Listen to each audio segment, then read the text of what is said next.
Over the past 2 weeks driving this car, I've realized how things can change, but also how powerful nostalgia can be. Hold on, wait a minute. I've never owned an MR2. Heck, this 1985 was made a year before I was even a zygote, yet it reminded me of so much.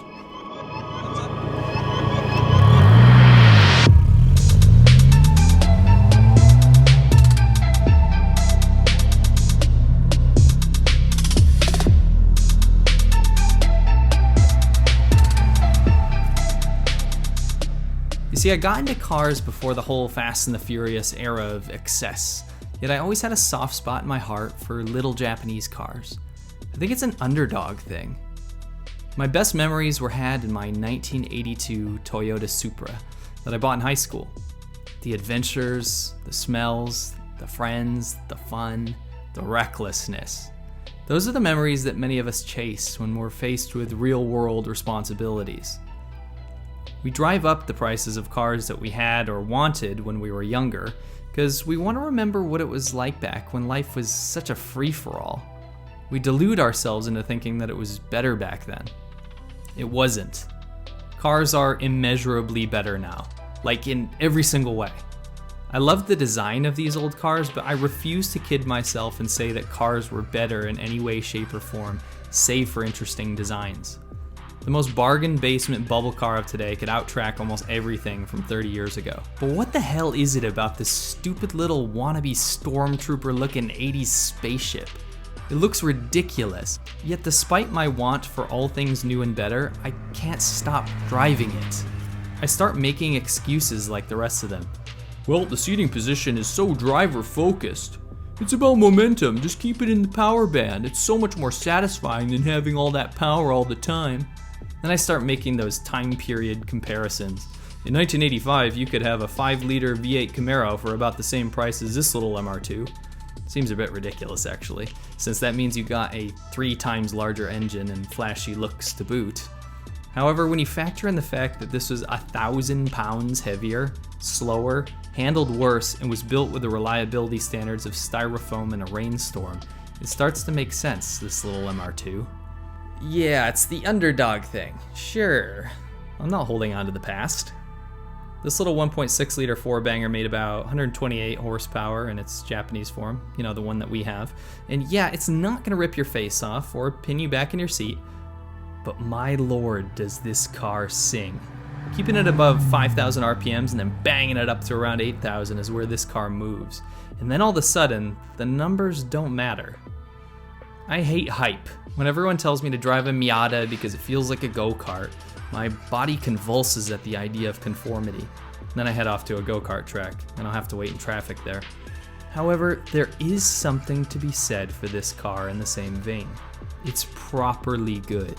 It's comfortable, it is very driver-focused, and an absolute blast in the corners. From the snickety little gear changes to the way the mid-engine makes it squat down on throttle, it's something I hadn't felt before. The way the car smells, the way you feel when you're driving it, all of a sudden, nothing matters. And that's the point, isn't it? Yes, cars are better now. They're more comfortable, they're faster, they're safer, they're more reliable, better in every way, shape, and form. Yet I've become that guy.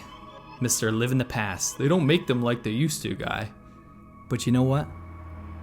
Let me play make-believe just a little longer.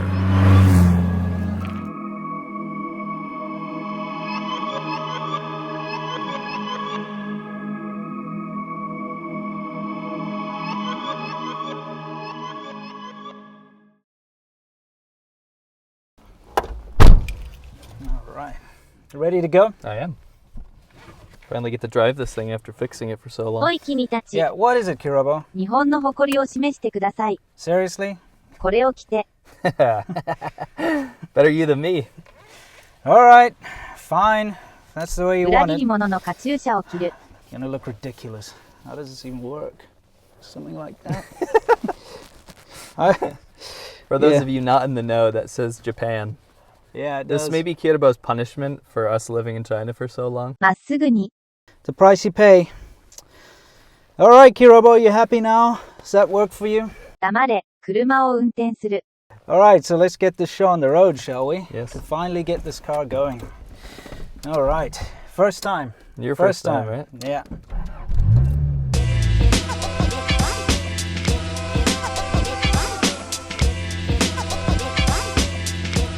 Well, I must say, initial impressions are actually really cool. I've had the pleasure to drive this for a couple weeks now, and I've been loving it. I'm excited to see what you think. Well, number one, the steering is incredibly light and responsive. It's not even power steering. No, that's surprising to me because, you know, my C4 Corvette's power steering is much heavier than this thing. So yeah, it's so light and nimble. You've got great visibility everywhere. Yeah. I absolutely love the gearbox. You know, the way it shifts through the gears is nice and smooth and snickety, you know? Yeah. Yeah, it's such a fun little car to drive. You know, honestly, I'm getting some very weird looks from people passing us. I bet. I must look like the biggest weeb in the world. Imagine trying to wear that in China. They just Set they you on mob me, fire. they lynch me, they just lynch me, you know? Yes. You know what I mean? Yes. Dude, this is such a nice little car. I'm actually very impressed, like especially the smoothness of the engine. Yeah. I mean, it's taken me a hell of a lot of work to get that engine into this shape, but now it's like perfect. Yeah. And you can feel it, it's just awesome. It's amazing what they could do with 1.6 liters and no turbos. Yeah. I mean, there was a supercharged version of this Yeah. car, but it only put out like 20 more horsepower, Yeah, right? it's the 145. Surprisingly stable on the highway. I mean, we're clipping here at about 70 miles an hour. Yeah. And I'm not feeling intimidated at all. No. You know, some of the cars that I've driven or have been driving recently, you know, you're on the highway and it's floating all over the place. Oh and my you're worried. gosh. I mean, that's what you got to love about Japanese cars is they were ahead of their time. So They really were. you can take any other car of the same time period and you just don't feel as, I don't know, safe because it's just not as refined. In kinda weird. 1985, this wasn't like a high-end car. This is an affordable little sports car. I can't wait to see how this thing 0 to 60 is held up after all this time, to be honest. Yeah, so what we wanted to do was we have all the factory numbers, and that's the beauty of the internet. They've cataloged everything. Right. All the stats, the weight, the 0 to 60 time, all this kind of stuff. And we have some of those old Motor Week videos we can go back to refer to as well. For reference, the American version of the Toyota MR2 did 0 to 60 in 9.7 seconds, whereas the Japanese one did 8.8. Which was like pretty blistering for the day. Yeah. I mean, you had other stuff, other like sports cars back then pulling 11s or 12s usually. So what we're going to do is find a good stretch of road, Yeah. use an app on our phone, do a couple runs and see an average that we get. Sounds good. We're going to have to take into account that I'm in the car. Yep. So take it with a grain of salt. But I think I have okay hopes that this has held on to most of its power. I think so. You know what's really blowing my mind right now? What? The last time we were on the highway, this was on the back of a trailer Right. and like completely undrivable. Right.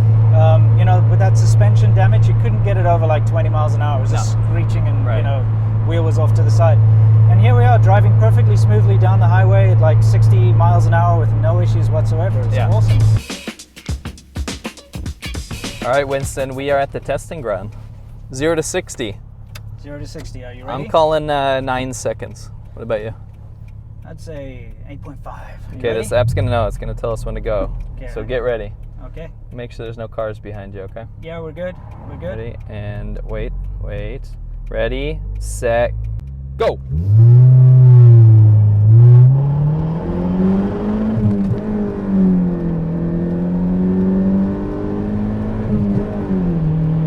All right, 9 seconds. Holy crap. 9 seconds with me in the car, dude. That's super And that's cool. accurate. That's not some bullshit. Yeah, dude. Dude, that means like without me in the car, you could absolutely hit stock numbers. That's insane. Super good. I kind of want to have a go. Yeah, sure. Okay. Ready, set, go.